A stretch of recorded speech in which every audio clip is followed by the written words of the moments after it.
Hey, everybody, it's Vermont Republican State Party Chair Paul Dame coming back with our second installment in a deeper dive on some of the problems with the redistricting process that's happening right now. Again, we're going to do another example, kind of like we did last time with Manchester, look at a place where the Legislative Apportionment Board fixed the problem. We had the public input from the towns who were benefiting from that, who saw their representation more accurately represent them, and then how the Democrats in GovOps have completely ignored that public input. So let's take a look, get the maps up and running here. So today we're going to be talking about this district of Waterbury, Bolton, Huntington, and Buell's-Gore. Right now, as it stands today from the 2010 reapportionment, this is a two-member district that includes all of Waterbury plus all these other towns, right? And so what happens is right now there is two members in Waterbury. As you can see, this town is so much bigger than the other smaller, more rural parts of this district. And similar to a theme we've seen before, is that means that they tend to elect two representatives from that larger town, and the other towns in the district don't get as much input. So what the Legislative Apportionment Board did here is they drew a line through Waterbury.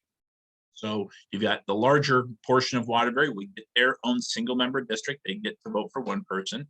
And then the part of Waterbury and these other towns creates a little bit more of an equitable size. You've got that part of Waterbury, Bolton, Huntington, a little bit more equally balanced. Okay, so the Legislative Apportionment Board did this again. That was a tripartisan majority of the board put this forward, and the towns got to comment. So let's take a look at what they said. Again, this is from the full report. I'll start on page 35 here, 109.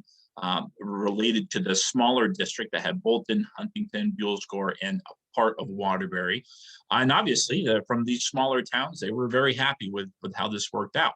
They felt like, in Bolton's case, they said, even though that they felt they've been happy they've been well represented by the current two-member district, they feel like this is an improvement on what they've had before, and it gives the people of Bolton more say, a better chance of electing somebody from their individual town to be representing them in the legislature.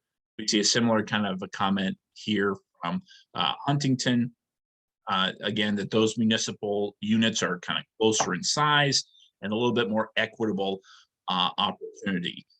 Even if we go down to, let's see, the Waterbury, folks in Waterbury, right, didn't like that. They weren't quite as generous as the folks in Manchester that we looked at this time. They want to keep things the way they are because they get two members and the other districts don't get any under that current scenario. What's interesting is even under this map, right, it is possible for two people from Waterbury to serve these districts. It just would mean it would have to be from different parts of Waterbury. You have to have somebody from the east side and the west side. So Waterbury could still elect two representatives, but it gives the other towns a little bit more of a chance. So obviously Waterbury didn't like that. The smaller, more rural towns did. So what did the Democratic majority on government operations do? It basically went back to the status quo. I know it's a little bit confusing here. This line here is the line between Chittenden and Washington County, but the district is basically going to look with these solid gray lines, pretty much what it does too, what it is already, and it's got this two-member district. So they took the feedback from Bolton and Huntington, who said, hey, this better represents us as a smaller town. We think it's more fair. They rejected that input. They went back to what they'd always done before. And again, you can see, it's a little bit hard to see with the label here, but these green dots indicate where the incumbents are. And there are two Democratic incumbents in the same part of Waterbury. And they want these two people to represent everyone in those other towns.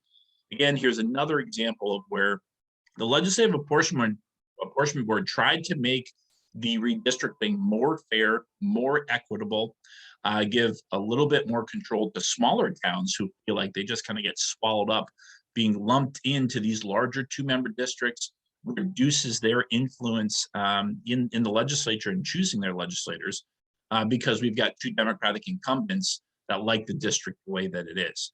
So again, if you know folks in Buellsboro, Huntington, Bolton, even folks in Waterbury who think, you know what, even though we benefited from this, it's probably not fair, right? Or people maybe on the west side of Waterbury said, hey, maybe we want a chance to influence what our state rep looks like. Make sure you have those folks contact their BCAs, their select boards, contact the Government Operations Committee. Again, this portion is in the lockdown part of the map, which means that unless there's significant input from the public to change this and fix this problem, it's probably going to stay the status quo, and those towns are going to continue to be unrepresented or underrepresented for another 10 years. Right? That's the important part about this redistricting process. If we make a mistake now, we're kind of stuck with it for the next 10 years. So we're trying to get out there, let as many people know about what's happening as possible. Again, make sure that you're reaching out to your select boards, BCAs, or even directly to Government Operations Committee, and let's get a more equitable map. Let's go back to a single member district plan where we can, where it makes sense. And this is one of those cases where it makes a lot of sense.